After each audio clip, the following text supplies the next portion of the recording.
Hello and welcome back to part 2 of lesson 2.1 of APUSH period 2. And in this video, we will be covering the effect of religion on early settlements, learn to differentiate between the Middle, New England, and Southern colonies, and also talk about some early political institutions. Alright, welcome back everyone. Last time we stopped by talking about Plymouth and Massachusetts Bay. So today we'll actually start by talking about religious issues in Maryland. So in 1632, there was a split from Virginia, and this land became known as Maryland. It was the first proprietary colony and was controlled by a man named Lord Baltimore. If you recall, a proprietary colony, let's go back up here. So they were under the authority of individuals who were granted charters from the king. So, just a little refresher. And his son essentially made Maryland a haven or safe space for Catholics. And during this time, there was the Act of Toleration, which granted religious freedom, but death to those who denied Jesus. You don't need to know very specific details about this, but just know that something like this did exist. Now we're going to change gears a little bit and talk about the development of New England, but you will see the common trend of religion playing here as well. So when you're talking about the development of New England, there is a term you need to know, which is dissidents. So dissidents were people who opposed policy, laws, rules, or any sort of political convention almost in these colonies. And they went on to form settlements known as Rhode Island and Connecticut. Now, there are two main examples you need to know for dissidents, and these are important people to remember as well. So, number one, Roger Williams, and two, Anne Hutchinson. So for Roger Williams, he was banished for his religious teachings and went on to found Providence as well as the Baptist Church. The next person we'll be talking about is Anne Hutchinson, and she was kind of behind this idea called antinomianism, and it was essentially that there was a belief here that they received salvation from faith, but they did not need to follow traditional laws. This was very different from the religious ideals being followed in her colony. So she was banished and she ended up founding Portsmouth. And Roger Williams combined Providence and Portsmouth, and that became known as Rhode Island. So two important people that you need to know about. Now, we're also going to talk about Connecticut. So unhappy with Massachusetts authority, Thomas Hooker founded Hartford, and they ended up writing the first constitution, which was known as the Fundamental Order of Connecticut. Now, very similar to what happened with Rhode Island, John Davenport ended up founding New Haven, and Hartford plus New Haven became Connecticut. Now, with the Fundamental Order of Connecticut, you don't really need to know details about this, but it can be used as an outside evidence point if something like this were to come up. Now, a little tidbit here, New Hampshire was the last colony to be founded in New England, and it was separated from Massachusetts in 1677, and it became a royal colony, which, if you remember, was under direct rule from the king's government. All right, now we're moving on to talk about the Carolinas and the Middle colonies.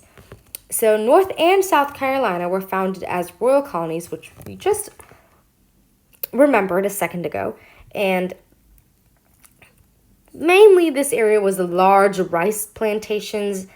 However, in North Carolina, they didn't have very good harbors, so they had very self-reliant farms due to a lack of interconnection for resources, and there was also reliance on enslaved Africans for labor, and this even led to democratic views. Now we'll talk about the middle colonies, which were New York, New Jersey, Pennsylvania, and Delaware. And in this area, they had really good soil, and they were very tolerant about religious beliefs. So just kind of know how each, the New England, middle, and southern colonies were different in terms of religious beliefs. So middle was very tolerant about it. Now, there's a lot of information here, but you only need to know a couple things. So all right, so New York was a Dutch colony, and it was too large and eventually was split into two, and that became known as New Jersey. And Land was given to William Penn as a debt payment, and that became known as Pennsylvania. His son ended up joining the Quakers, and he put Quaker beliefs to test by proving liberal ideas to the government. So, the frame of government roughly during this time was that there was a representative assembly and a written constitution, so which outlined that there was freedom of worship and unrestricted immigration.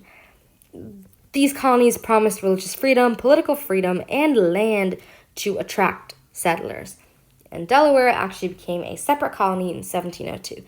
I know this is a lot of information. You definitely do not need to know every single bit of this, but just know that these are things you need to know. So, what the middle colonies were, what you need to know that they were very tolerant about religious beliefs, and they had this freedom of worship and unrestricted immigration.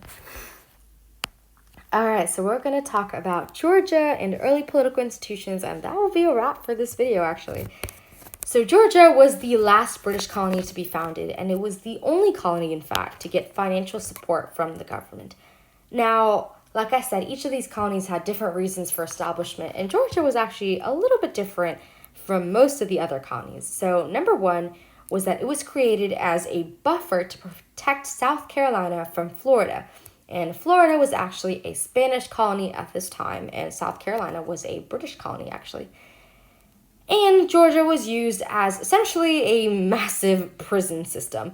It was a place to send people imprisoned from debt, and this helped stop and prevent overcrowded jails in other colonies. All right, and the last thing for today is early political institutions. Like I said, this time period, it's important to know how politics, the economy, and how relationships for Native Americans was changing. So the early political institutions, you had the Representative Assembly in Virginia, the representative government in New England, and we'll also talk about some limits to colonial democracy. So the first Representative Assembly was in 1619, and it was the House of Burgesses. This can be used as an outside evidence point. It actually really works really well as an outside evidence point.